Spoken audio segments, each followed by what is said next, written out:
আজি হৈছে ডিচেম্বৰ মাহৰ 1 তাৰিখ আৰু আজিৰ পৰাই আমাৰ ছয়গাঁও বাটাকুচিত গৰখীয়া মাধৱ পূজাখন মানে কৰা হ'ব। তো আজি ৰাতিপুৱাৰ পৰা কি হ'ল আপোনালোকক সম্পূৰ্ণ ভিডিঅ'টো দেখুৱাই আছোঁ।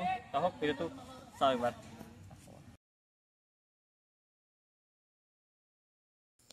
তো আজি গৰখীয়া মাধৱ পূজাৰ প্ৰথমটো দিন আৰু প্ৰথমটো দিনাই আমি গৰখীয়াবিলাকে মনসা মন্দিৰত এখন ভাৰ নিব লাগে। তো ৰাতিপুৱাই আহি ভাৰখন নিব আহিছোঁ আৰু ইয়াৰ ভাৰখন নিবলৈ সাজু কৰি থকা হৈছে আৰু ইয়াৰ যাবলৈ ওলাইছোঁ আমি। আৰু এতিয়া ইয়াৰ পৰাই মানে মানপাৰা যিটো বিষ্ণু মন্দিৰ আছে তাৰ পৰাই প্ৰথম ভাৰখন নিয়া হয়। এতিয়া গৰখীয়াসকলে এই ভাৰখন মনসা মন্দিৰলৈ লৈ যোৱা হ'ব। মানে গৰখীয়া মাৰৈ পূজাখন কৰা হ'ব। তাত মানে প্ৰথম ভাৰখন আমাৰ গৰখীয়াসকলে দিব লাগিব।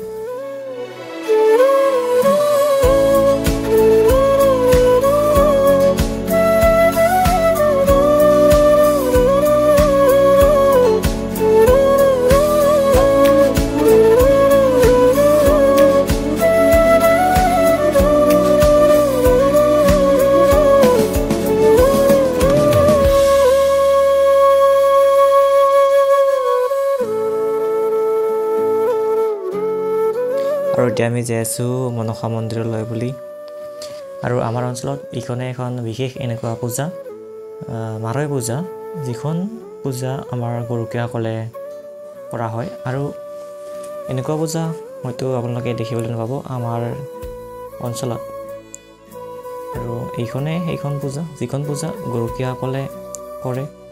আৰু এতিয়া আমি যাই আছোঁ গৰখীয়া মাৰৈ পূজা য'ত কৰা হ'ব তালৈকে এখন ভাৰ নিব লাগে প্ৰথম দিনা।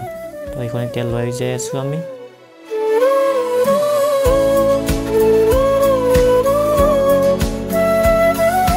আৰু আমি এতিয়া আহি পালোঁ মাৰৈ ঘৰ।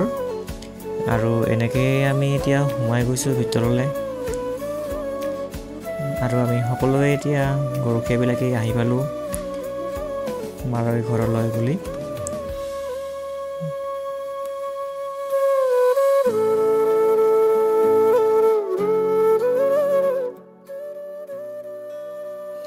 এয়া আহি পালোঁ আমি বাটাকুচি মাৰৈ ঘৰ। আৰু ইয়াতে আহি আমি এতিয়া এই ভাৰখন থৈ দিছোঁ আৰু ইয়াতে আমি আহি পালোঁ। এতিয়া আজি হৈছে প্ৰথমটো দিন। তো ইয়াতে বহুতো কাম বাকী আছে, এতিয়াও হোৱা নাই।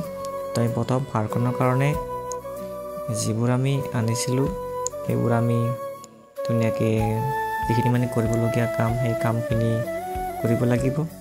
যিহেতু প্ৰথমটো দিন হিচাপে আমাৰ গৰখীয়াখিনিক কিছুমান দায়িত্ব দিয়া হয়। সেই দায়িত্বখিনি আমি এতিয়া পালন কৰিব লাগিব। তো কি কাম বাকী আছে আপোনালোকক ভিডিঅ'টোৰ জৰিয়তে দেখুৱাম।